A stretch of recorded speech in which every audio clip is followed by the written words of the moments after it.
திருவாசகம் அதுதானே நான் பாடும் முதல் வாசகம்.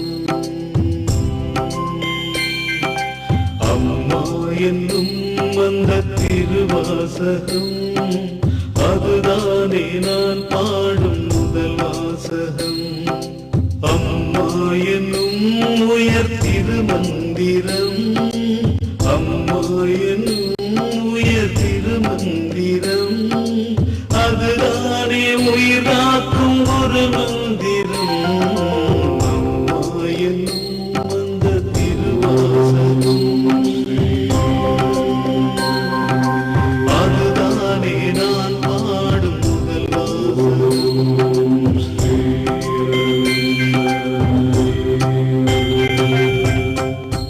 வணக்கம் நேயர்களே, அன்னையின் தரிசனம் நிகழ்ச்சி வாயிலாக உங்களெல்லாம் மீண்டும் மீண்டும் சந்திக்கிறதுல எனக்கு ரொம்ப ரொம்ப சந்தோஷமா இருக்குங்க. நீங்களும் நம்ம நிகழ்ச்சிக்காக ரொம்பவே ஆர்வமா காத்துட்டு இருப்பீங்க. நம்ம வின் டிவில ஒவ்வொரு சண்டே 6:30க்கும் நம்ம அன்னையின் தரிசனம் நிகழ்ச்சியில உங்க எல்லாருக்கும் நல்லா தெரியுங்க, நம்ம அனைவருக்கும் நன்கு அறிமுகமானவர் ஸ்ரீ அன்னை அடிகள் அவர்கள். இவர் மேற்கு மாம்பலம் ஆரியகவுடா ரோடில் உள்ள ஸ்ரீ அன்னை ஆசிரமத்தின் நிர்வாகி. அண்ட் இவர் கடந்த 25 வருடங்களாக ஆன்மீக பணியில் தன்னை ஈடுபடுத்திக் கொண்டவர். வணக்கம். வணக்கம் மேடம். ஓம் நமோ பகவதே ஸ்ரீ அரவிந்தாய. ஓம் ஆனந்தமயி, ஓம் சைதன்யமயி, ஓம் சத்யமயி பரமே. மதர் சார் இப்ப நிறைய பேருக்கு ஒரு ரொம்ப பெரிய பிரச்சனை இருந்தா சில பேர் அட்வைஸ் பண்ணுவாங்க, நீங்க டோட்டல் சரண்டர், கடவுள்கிட்ட ஃபுல்லா அந்த விட்டுருங்கன்னு. பட் சொல்றவங்களுக்கு அது ரொம்ப ஈஸி.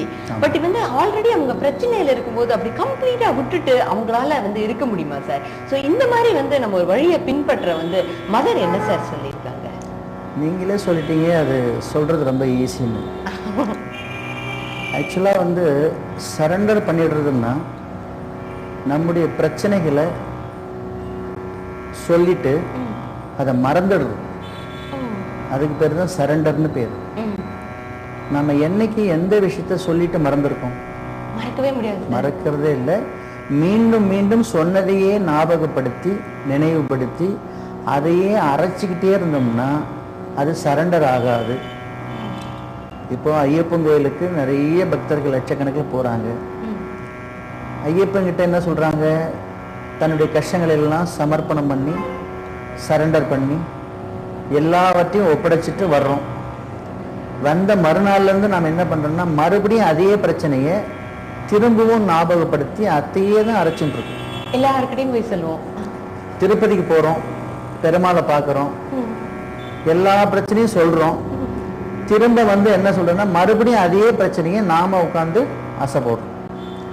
இப்படி உலகத்துல குறிப்பா இந்தியாவில் ஏராளமான கோயில்கள் இருக்கு, லட்சக்கணக்கான பக்தர்கள் போறாங்க. ஆனா சரண்டர் பண்ணின ஒப்படைச்ச பல விஷயங்கள் ஏன் கைகூடி வரலன்னா நம்முடைய சரண்டர் முறையில நிறைய தவறு இருக்கு, குறை இருக்கு. அதுக்கு ஒரு முறை இருக்கு, அதை நம்ம பிடிச்சுக்கணும். சரண்டர்னா என்னன்னா நம்மிடம் உள்ள மனக்கவலைகளை குறைகளை ஒண்ணு விடாமல் அதை சரண்டர் பண்றது, அதாவது ஒப்படைக்கிறது. இறைவா, என்னுடைய நிலைமை இது, இதுக்கு என்னுடைய காரணங்கள் இது, இதை நான் எல்லாத்தையும் நான் ஒப்பிச்சிட்டேன். இதை நீ பார்த்து ஏதாவது முடிவு பண்ணு. என்னால இது முடியாது, வேற யாராலையும் முடியாது, இது ஒன்னாலதான் இதுக்கு தீர்வு கிடைக்கும்னு நான் நம்புறேன். நீ பார்த்து என்ன செய்யணுமோ செய். இப்போ ஒப்படைச்சிட்ட பிறகு நாம என்ன செய்யணும்னா இறைவனுடைய திருநாமத்தை உச்சரிண்டு அப்படியே நாம என்ன பண்ணணும்னா அவன் திருநாமங்களை திரும்ப திரும்ப நினைவுபடுத்தி அவன் புகழ் பாடுவது, அவனுடைய பெயரை உச்சரிப்பது. அப்படி நாம பண்றப்ப என்ன ஆகுதுன்னா நம்ம பிரச்சனையை மறந்து போறதுக்கு வாய்ப்பு அதிகமாகும். நம்ம மைண்ட் அந்த ப்ராப்ளத்துல இருந்து நம்ம அப்படியே கடவுளை நினைக்க ஆரம்பிச்சோம். கரெக்ட். பிரச்சனையை மறக்கிறதுக்கு தான் சரண்டர் உதவணும். சரண்டர்னா ஒப்படைச்சிட்டீங்கன்னா உங்க வேலை என்ன? அடுத்த வேலை. அடுத்த வேலைக்கு நீங்க போயிடணும். அப்போ அடுத்த வேலைக்கு நீங்க போயிட்டீங்கன்னா தான் இறைவன் நீங்கள் எந்த கஷ்டத்தை ஒப்படைத்தீர்களோ அதை பற்றி அவன் முயற்சி எடுத்து அதை பற்றி தீர்வு அவன் தர முடியும். அவன் முழு சுதந்திரமாக அந்த காரியத்தை உங்களுக்கு நிறைவேற்றி தரணும்னா அவன்கிட்ட ஒப்படைச்சதை நீங்க மீண்டும் என்ன பண்ணக்கூடாது, நம்ம திரும்பி எடுத்து அசைப்படக்கூடாது நீங்க சொன்ன மாதிரி. அந்த டோட்டல் சரண்டருக்கு நாம இன்னும் ரெடி ஆகல, இன்னும் அந்த பக்குவம் வரல, இன்னும் நிறைய பேருக்கு தெரியல, அந்த அறியாமையில் இருக்கிறாங்க. இறைவன்கிட்ட ஒப்படைச்சிட்டு அந்த மேட்டர் ஓவர். கண்டிப்பா அதை மீண்டும் மீண்டும் நாம ஞாபகப்படுத்தும் போது என்ன ஆகும்னா எரிச்சல் வரும். இறைவனுக்கு இல்ல, நமக்கே வரும், இரிட்டேட்டிங்கா இருக்கும். அதனால சரண்டர் பண்றதுக்குன்னு ஒரு முறை இருக்கு. அது தெரியலன்னா நம்ம கிட்ட சொன்னா நம்ம கத்து தரலாம். சரண்டருங்கிறது என்னன்னா சொல்லியாச்சு, அவன் பார்த்துப்பான், இனி அவன் கையில இருக்கு, இனி நான் கவலைப்படுறதுக்கு ஒண்ணும் இல்லைங்கிறது தான் உண்மையான பக்தி. அந்த பக்திக்கு நாம அந்த நிலைமை இலக்கணமா நம்ம வாழணும். அதுதான் சரண்டர். சார் நீங்க டோட்டல் சரண்டர்னா என்னன்னு ரொம்பவே விரிவா சொன்னீங்க சார். சோ அப்படி சொல்லும்போது சமர்ப்பணம்னு ஒரு வார்த்தை சொன்னீங்க சார். சோ இந்த டோட்டல் சரண்டருக்கும் சமர்ப்பணமுக்கும் என்ன சார் வித்தியாசம்? அதாவது எல்லா பிரச்சனையும் உருவாக்கிட்டு யாராலையும் முடியல, இனி கடவுள் தான் காப்பாற்றணும், எல்லாம் கைவிட்ட நிலையில டோட்டலா போய் சரணடைகிறதுங்கிறது வந்து கடைசி ஸ்டேஜ். சமர்ப்பணம்ங்கிறது என்னன்னா எந்த ஒரு செயலை செஞ்சாலும் அன்னையே நான் இப்ப மார்க்கெட் போறேன், கொஞ்சம் கூட வா, இல்ல நான் போயிட்டு வர்ற வரைக்கும் நீ தான் பார்த்துக்கணும். காய்கறி வாங்கியாச்சு, வீட்டுக்கு திரும்புறது தான் வேலை. அது ஒரு பெரிய மேட்டரே கிடையாது. ஆனா வீடு திரும்புற வரைக்கும் என் கூட கொஞ்சம் வா, கண்டிப்பா ரோட்ல ஒரு சேஃப்டி வேணும், கொஞ்சம் பாதுகாப்பா இருக்கும் அப்படின்னு அன்னைகிட்ட சொல்லிட்டு அந்த வேலையை முடிக்கிறது. சமையல ஆரம்பிக்கிறோம், நம்மளாம் ஸ்டவை ஓப்பன் பண்ண வேண்டியது, ஆன் பண்ண வேண்டியது, பாலை கொதிக்க வைக்க வேண்டியது, சமையல் வேலையை முடிக்கலாம். இதுல எதுக்கு அன்னையை அழைக்கணும்? அதுல ஒரு சின்ன ஆக்சிடென்ட் ஆகாம இருக்கணும்ல சார். ஆக்சிடென்ட் மட்டும் இல்ல, அன்னையை அழைத்து விட்டு நீங்க சமைத்தால் அந்த சமையல் தேவாமிர்தமாக இருக்கும். அதுதான் ரொம்ப முக்கியம், ரொம்ப முக்கியம். ஒரே சமையலை வெவ்வேறு நாள் பண்ணும் போதெல்லாம் ஒவ்வொரு சுவை கூடி இருக்கும். இதை கொஞ்சம் கான்சியஸா நீங்க கவனிக்கணும். சாப்பிடுற பொருள் வந்து குழந்தைங்க, கணவர்கள் விரும்பி சாப்பிடுவாங்க. அந்த சாப்பாடு வேஸ்ட் ஆகாது. அந்த சுவையினுடைய பலம் வந்து உடம்புக்கு சேரும். அன்னையை அழைத்து விட்டு செய்யறதுனால வர்ற ஒரு விஷயம். ரெண்டாவது, அன்னை விரும்புற மாதிரியே செய்யறது. இப்ப நம்ம காய்கறி நறுக்கிறோம். இப்ப நம்ம காய்கறி நறுக்கிறதுக்கும் நம்ம பாண்டிச்சேரியில இது மாதிரி நிறைய மையங்கள்லாம் இருக்கு. அங்கெல்லாம் அன்னதானத்துக்கு, இந்த சாப்பாடுக்குன்னு ஒரு சர்வீஸ் இருக்கு. அங்க செய்யறப்ப பாத்தீங்கன்னா ஒரு பிரத்யேகமா பண்ணுவாங்க.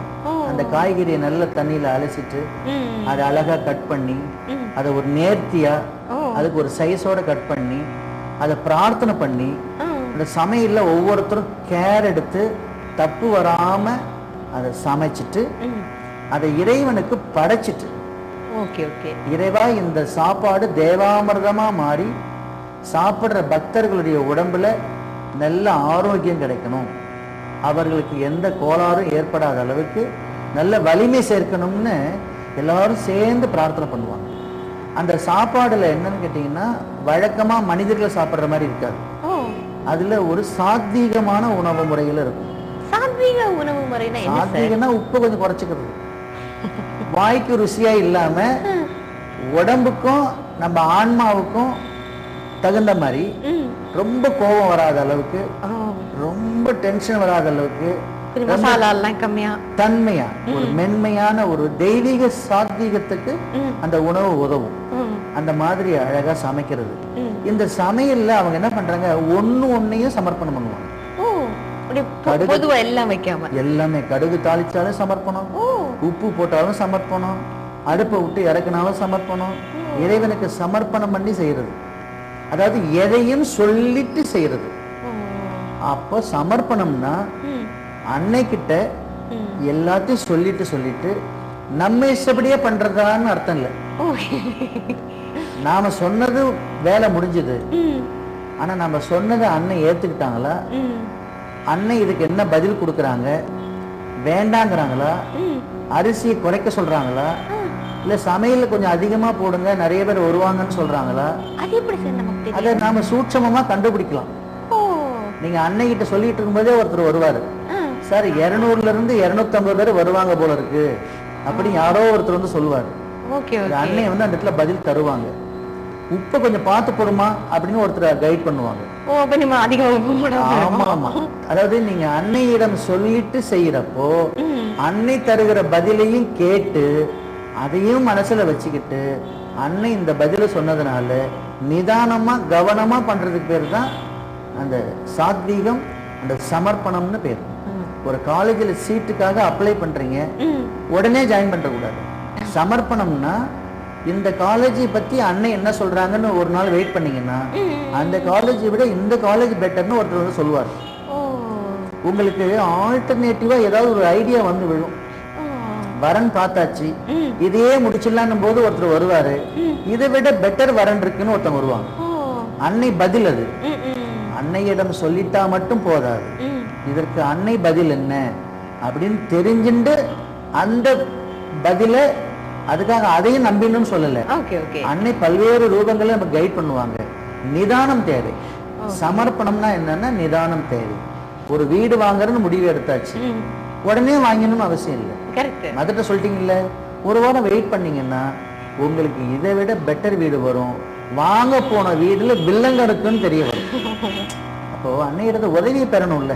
கண்டிப்பா. நான் மதட்ட சொல்லி தானே பண்ணேன், மதட்ட சொன்னேனே, எத்தனை முறை சொல்லியிருக்கேன், திரும்ப இப்படி தப்பு வந்துருச்சு அப்படின்னு அன்னை பேர்ல பழிப்படக்கூடாது. அன்னையின் பதில தெரிஞ்சு அதுக்கேற்ற மாதிரி அந்த பொறுமை நிதானத்தோட இருந்தோம்னா சமர்ப்பணத்துக்குரிய பதில் வரும். சமர்ப்பணத்துக்கு எதுக்கு பண்ணலாம், எங்க போறோமோ அங்கெல்லாம் பண்ணலாம். ஒரு சினிமாவுக்கு போனா கூட சமர்ப்பணம் பண்ணலாம். நீங்க பிளாக்ல டிக்கெட் வாங்க வேண்டியது இருக்காது. நமக்கு ஈஸியா நல்ல ஸ்ட்ரெயிட்லயே கிடைச்சிடும், டிக்கெட் கிடைக்கும், நல்ல சீட்டாவும் செட் ஆகும். கண்டிப்பா. ட்ரெயின்ல போனீங்கன்னா அதுக்கு தகுந்த டிக்கெட் கிடைக்கும், ஃப்ளைட்ல போனீங்கன்னா அந்த டிக்கெட் கிடைக்கும். ஆனா பக்கத்துல இருக்கிறவங்க நமக்கு உபத்திரமா அமைய மாட்டாங்க. அந்த சீட்டு காலியா இருக்கும். ஏன்னா அன்னை கூட வர்ற மாதிரி ஆயிடுதாங்க. அதனால அன்னையை பயன்படுத்திக்க தெரிஞ்சவங்களுக்கு சமர்ப்பணம் ரொம்ப உதவி. யாரெல்லாம் அன்னை அரவிந்தர் சக்தியை முழுமையாக பயன்படுத்திக்கணும்னு ஒரு ஆர்வம் இருக்கோ, அதுக்கு வழிமுறை தெரியணும்னு கேட்குறாங்களோ, அவங்களுக்கு சமர்ப்பணத்தை கற்றுக் கொடுத்துருவாங்க. இந்த சமர்ப்பண முறையை தெரிஞ்சுட்டா அன்னை அரவிந்தரை நம்ம சொந்த உடைமையாக்கிக்கலாம். சார், அன்னையோட இடைவிடாத பிரார்த்தனைன்னு சொல்றாங்க சார். இந்த இடைவிடாத பிரார்த்தனைனா என்ன, அண்ட் எந்த மாதிரி பிரச்சனை உள்ளவங்க இந்த பிரார்த்தனை பண்ணா அவங்களுக்கு கரெக்டா இருக்கும் சார்? ரொம்ப முக்கியமான கேள்வி. பிரார்த்தனைங்கிறது ஒரு குறிப்பிட்ட நேரம் தான் நம்ம பண்றது. இடைவிடாத பிரார்த்தனைனா என்னன்னா, பொதுவாக பிரார்த்தனைங்கிறது நம்ம வந்து ஒரு குறிப்பிட்ட நேரம் பண்ணிட்டு பிரார்த்தனை ஓவர் முடிஞ்சிடுச்சு அப்படின்னு எந்திரிச்சு நம்ம போயிடுவோம். இடைவிடாத பிரார்த்தனைன்னு ஒரு முறையை அன்னை சொல்லியிருக்காங்க. அது என்னன்னா, இப்போ நம்ம தூங்குற நேரத்தில் கூட அந்த பிரார்த்தனை முறைகள் வந்து ஒரு ஸ்க்ரோலிங் மாதிரி போயிட்டு இருக்கும். பிரார்த்தனைக்குன்னு இதில் ஒரு லட்சணம் இருக்கு. நாம் வர்றோம், மதர் பகவானை சேவிச்சுக்கிறோம், பிரச்சனையை கஷ்டங்களை சொல்கிறோம், இதை செய்து கொடு அதை செய்து கொடுன்னு நம்ம மதர்கிட்ட சொல்கிறோம், புஷ்பாஞ்சலி பிரார்த்தனை பண்ணுற மதர்னு வேண்டிக்கிறோம், அன்னையே என்னுடைய காணிக்கையை ஏற்றுக்கோங்கன்னு ரெக்வஸ்ட் பண்ணுறோம். ஆனால் இடைவிடாத பிரார்த்தனையில் என்ன நடக்குதுன்னா, கண்டினியூஸாக உங்களுக்கு நினைவு இருக்கிற வரை எந்த வேலை செஞ்சிருந்தாலும் இடையில இடையில அந்த மறக்காம அன்னையோட பேரை உச்சரிட்டே இருக்கும்போது அன்னையினுடைய நினைவுகள் உங்களை வந்து பலப்படுத்துறதோட வலுவாக்குறதோட உங்க குறைய உங்களுக்கு தெரிய வைக்கும். நம்ம தவறு எங்க, நம்ம எங்க மாத்திக்கணும், நம்ம இப்படி செஞ்சிருக்க கூடாது, என்ன மாதிரி பண்ணியிருக்கலாம், இனிமே இப்படிதான் பண்ணணும் அப்படிங்கிற மனமாற்றம் நமக்குள்ள ஏற்படும். அன்னையினுடைய அந்த மந்திர வார்த்தைகள், மதர் என்ற வார்த்தை மந்திர வார்த்தை, அதை திரும்ப திரும்ப நம்ம அசை போட்டுக்கிட்டே இருக்கும் பொழுது நம்மிடம் உள்ள குறை தானா அகலும். நம்ம சுத்தி இருக்கிற பிரச்சனைகள் எல்லாம் நம்மளை விட்டு மறையறத பார்க்கலாம். நம்ம நடவடிக்கையிலே ஒரு மாற்றம் தெரியும்.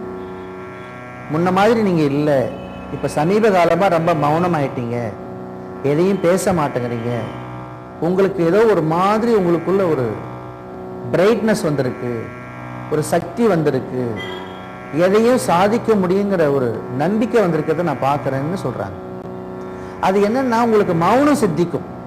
இடைவிடாத பிரார்த்தனையில் என்ன நடக்குதுன்னா, இறைவனுக்கும் உங்களுக்குமான தொடர்பு வலுவாக வலுவாக உங்களுடைய கர்ம வினைகள் எல்லாம் கரைஞ்சி காணாம போகிறதுனால நீங்க ஒரு வெளிச்சத்துக்கு வரீங்க.